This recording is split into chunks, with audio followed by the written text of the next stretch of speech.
আজকে অবিবাহিত ভাইদের কমেন্টসের অ্যান্সার করব।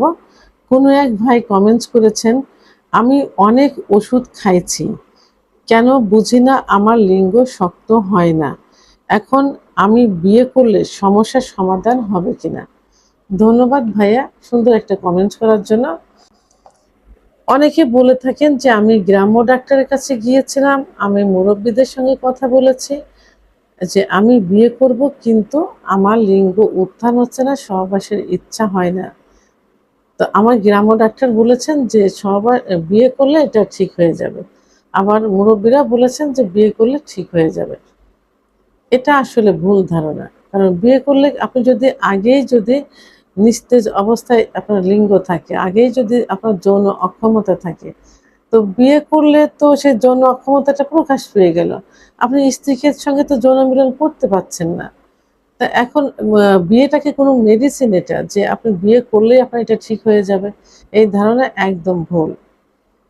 যারা অবিবাহিত থাকে, অবিবাহিত আর বিবাহিত যেই হোক না কেন, বিভিন্ন কারণে তাদের যৌন অক্ষমতা আসে। আমরা সাধারণত ধরে থাকি যে অতিরিক্ত হস্তমৈথুন, অতিরিক্ত বিছানায় ঘর্ষণ দিয়ে বীর্যপাত, সমকামিতা অর্থাৎ পুরুষে মেয়েরা যেটা, আবার অতিরিক্ত স্বপ্নদোষ, অতিরিক্ত যৌন মিলন ইত্যাদি করলে কি হয়, যৌন অক্ষমতা আসে। বিশেষ করে পুরুষের যে সেক্স হরমোন টেস্টোস্টেরন হরমোন কমে গেলে যৌন অক্ষমতা আসে। এখন লিঙ্গ শক্ত না হওয়া অর্থাৎ ইরেকটাল ডিসফাংশন যেটা, অর্থাৎ উত্তেজিত না হওয়া, এটা যৌন অক্ষমতার একটা অংশ। তো সেক্ষেত্রে যদি আপনার এই লিঙ্গ শক্ত না হয়, আপনি পারফেক্ট একজন ডাক্তার দেখাতে পারেন। এখানে অন টাইম ওষুধ খেয়ে কোনো কাজ হবে না। যে পর্যন্ত আপনি অন টাইম খাবেন ওই পর্যন্ত আপনার একটু কাজ হবে। পরে কি হবে, আপনার কিডনি ইফেক্ট করবে, একটা সময় অন টাইমে কাজ করবে না, যেটা এখন আপনার হচ্ছে। কোনো চিকিৎসাতেও কাজ করবে না, এটা আপনার কিন্তু এখন হচ্ছে। সেহেতু অন টাইম জাতীয় কোনো ওষুধ খাওয়া যাবে না। এখন ব্লাড সার্কুলেশনটা আপনি যেহেতু বিয়ে করেনি, অল্প বয়স কেন হয়েছে, হয় আপনার লিঙ্গে আঘাত লেগেছে, অথবা হস্তমৈথুন করেছেন, অথবা বিছানায় ঘর্ষণ দিয়ে বীর্যপাত করেছেন। এখন বিছানায় ঘর্ষণ দিয়ে বীর্যপাত করলে লিঙ্গের গোড়ায় অসংখ্য শিরা থাকে, সেই শিরার প্রেশার পড়ে, অর্থাৎ লিঙ্গের মাথা বালিশের উপর, কোল বালিশের উপরে থাকে, আর ওখানে প্রেশার দেওয়া হয়, আর ওর গোড়ায় দিকে কিন্তু ভরটা পড়ে গোড়ার দিকে। যেমন একটা গাছে পেলা দিলে যেখানে পেলা দেওয়া হয় গাছে, সেখানে কিন্তু কিছু হয় না। যেখানে ওই বাঁশ খুঁটি যেটারই গোড়া অংশ থাকুক না কেন, সেটা মাটি ফসকে যায়, দেখা যায় ওই বাঁশটা অনেক সময় চিড়ে যায়। তো ক্ষতি কিন্তু নিচের দিকে হয়, উপরের দিকে কোনো ক্ষতি হয় না। তো সেক্ষেত্রে আপনি যদি বিছানায় ঘর্ষণ দিয়ে বীর্যপাত করেন, আপনার লিঙ্গের গোড়ায় প্রেশার পড়বে। এখানে অসংখ্য শিরা থাকে, শিরাগুলো লুজ হয়ে যায়, আবার দু একটা শিরা চিড়েও যেতে পারে। তা এই জন্য আপনার লিঙ্গ ধীরে ধীরে এখানে ইরেকটাল ডিসফাংশন হবে, অর্থাৎ অর্থাৎ উত্তেজনা শক্তি কমে যাবে। তো এবং যখন আপনি অতিরিক্ত হস্তমৈথুন করবেন, লিঙ্গের ভিতর কিন্তু কোনো হাড় নেই, আছে শুধু মাংস আর রক্তনালী।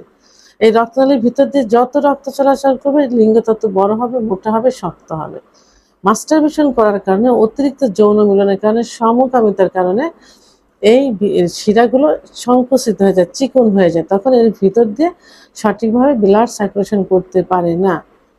আর এই ব্লাড সার্কুলেশন করতে না পারার কারণে লিঙ্গ শক্ত হয় না বা উত্থান হয় না, অর্থাৎ লিঙ্গ দাঁড়ায় না। তো এই জন্য আপনাকে কি করতে হবে, একজন অভিজ্ঞ সম্পন্ন রেজিস্টারকৃত হোমিওপ্যাথি আয়ুর্বেদিক ডাক্তারের শরণাপন্ন হতে হবে।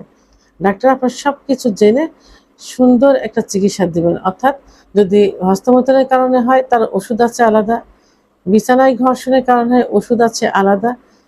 তো ব্লাড সার্কুলেশন, বিশেষ করে ব্লাড সার্কুলেশন বৃদ্ধির জন্য ডাক্তার সুন্দর মেডিসিন দিবেন, কেন হয়েছে সেটা বন্ধ করার নির্দেশ দিবেন, তাহলে আপনি সুস্থ হয়ে যাবেন। তবে এই অবস্থায় কখনো বিয়ে করা যাবে না, কারণ এখনকার দিনের মেয়েরা কিন্তু, আপনি যেমন সচেতন, মেয়েরাও সচেতন। কারণ টাচ ফোন ছেলে মেয়ে উভয়ের কাছে থাকে, আপনি ভিডিও দেখছেন সেও দেখছে, আপনি পর্নোগ্রাফি দেখছেন সেও দেখছে, তাহলে তাদের ভিতরে অভিজ্ঞতা কিন্তু এবং থেকেই যায়। যখনই আপনি বাসার ঘরে যাবেন, তখনই কিন্তু মেয়েটা বুঝতে পারবে যে আপনার কি সমস্যা। এতে দেখা যেতে পারে যে আপনি শ্বশুর বাড়ি, আত্মীয় এবং পরিবারের কাছে অপমানিত হবেন, আপনার বউ চলে যাবে, অথবা থাকলেও পরক্রিয়া করবে, আপনি এই ঝুঁকি কেন নেবেন? সহজ চিকিৎসা একমাত্র হোমিওপ্যাথি আয়ুর্বেদিক চিকিৎসার মাধ্যমে এটা সম্পূর্ণভাবে ঠিক করা সম্ভব। সর্বোপরি যদি আপনি আমার চিকিৎসার প্রয়োজন মনে করে থাকেন, ভিডিওর স্ক্রিনে লাস্টে 58 নম্বর আমার হোয়াটসঅ্যাপ নম্বর, পার্সোনাল নাম্বার। আপনি হোয়াটসঅ্যাপে আমার সঙ্গে যোগাযোগ করবেন, ইনশাল্লাহ সুন্দর একটা চিকিৎসা দেওয়ার চেষ্টা করব। ভিডিওটি সম্পর্কে যদি কোনো মতামত থেকে থাকে অবশ্যই কমেন্টসের মাধ্যমে জানাবেন। আর ভিডিওটি ভালো লাগলে লাইক, কমেন্ট, সাবস্ক্রাইব করে আমার সঙ্গে থাকুন। আল্লাহ হাফেজ।